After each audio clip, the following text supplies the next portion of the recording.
Okay, we're going to pick up where we left off yesterday in chapter 21, and I'm going to go ahead and start here.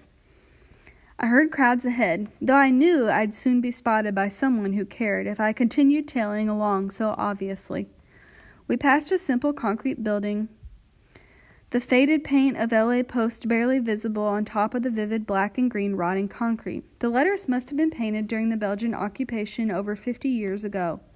I made the reluctant decision to hide away before I was discovered, and slipped into a space between two wooden planks nailed to the entrance. Inside was all must and dankness, like a shut-up basement, only more so. I had to get to the roof before the combatants disappeared from the view with Otto. The stairs had long ago rotted away, but I was able to press a foot into a divot in the lacy concrete wall and leap upward, my arms just clearing the second floor. Mushy, the acrobat, would have been proud. I passed from the second floor to the third floor the same way, and finally made it to the roof. I rushed to the edge just in time to see that Otto and his captors had hit the city center. The market was teeming. There were only a few vendors, and all were engaged in a harried negotiations with rebels, lean and sullen, and above all bored, jostling and shoving and bilking as a way to pass the time. I had no idea if it was money being passed or favors, and the right to stay alive. Along the near the edge, rebels sat against the road, sharpening their machetes on the chunked remains of what had, at some point in the last 100 years, been a paved thoroughfare. There were immediate shouts of interest when the hunters entered with Otto, and they were soon surrounded. The crowd circled so quickly that I couldn't see him anymore, and I was stuck through by my horrible imagings of what was happening. But soon enough, the crowd thinned, and I could see Otto again. He was intact, wrapped tightly around the leg of his female captor, head buried against her shin.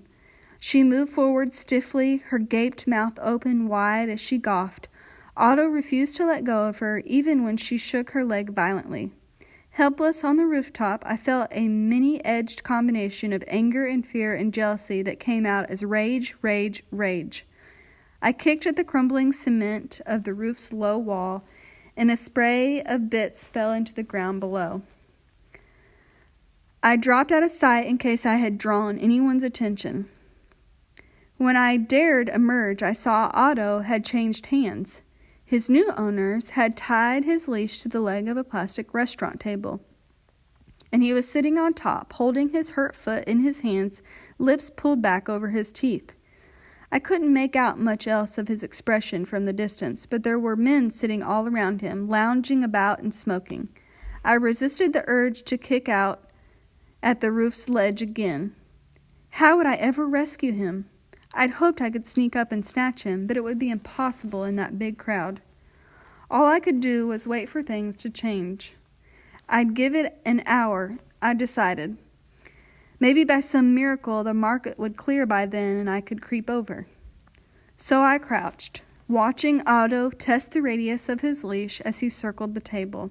A laughing teenage boy in a soiled tank top handed Otto a cigarette, and when he didn't take it, pressed a beer into his hands. Probably remembering the many times I'd given him water to drink from a bottle, Otto took it readily and drank. He dropped the beer as soon as he tasted it, but the boy caught the bottle and pressed it against him. Staring into the boy's eyes, Otto drank again. He had counted on me to take care of him, and now he was surrounded by soldiers. At any moment, they might begin to torture him, and I was powerless to do anything about it.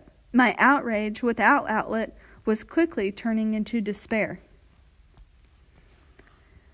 Once he'd finished the beer, Otto sat down heavily on the table. The empty bottle fell from his fingers and crashed onto the ground. He twiddled a toe, his eyes downcast. I watched in silence as an older soldier walked by and started to untie him, stopping only when the teenager who had given Otto the beer complained loudly. As the afternoon burned into evening and the crowds dissipated, the teenager was one of the few who remained at the plastic tables. He opened the door of the former restaurant. Maybe he had taken control of the space after the previous owner was killed. and stood there for a while, chatting with the soldiers who passed. I raged at my helplessness. This wouldn't have happened if only Otto hadn't wandered off. What had gotten into him? But while I waited, it struck me that we'd returned to native bonobo territory, that bonobo mother probably heard Otto's juvenile cries of distress and came to investigate, fleeing when I arrived. Did Otto remember, or ever really understand, that his real mother was dead? Finally, as night began to fall, the teenager untied the leash. Otto looked up, but seemed unable to stand. The teenager wrapped his arms around him and carried him inside the restaurant door, Otto loiling in his hands. It was past dinner time, and I hadn't seen the boy eat anything. A new fear struck me. Was that what Otto was for? I no longer had the luxury of waiting for an opening. I had to act now.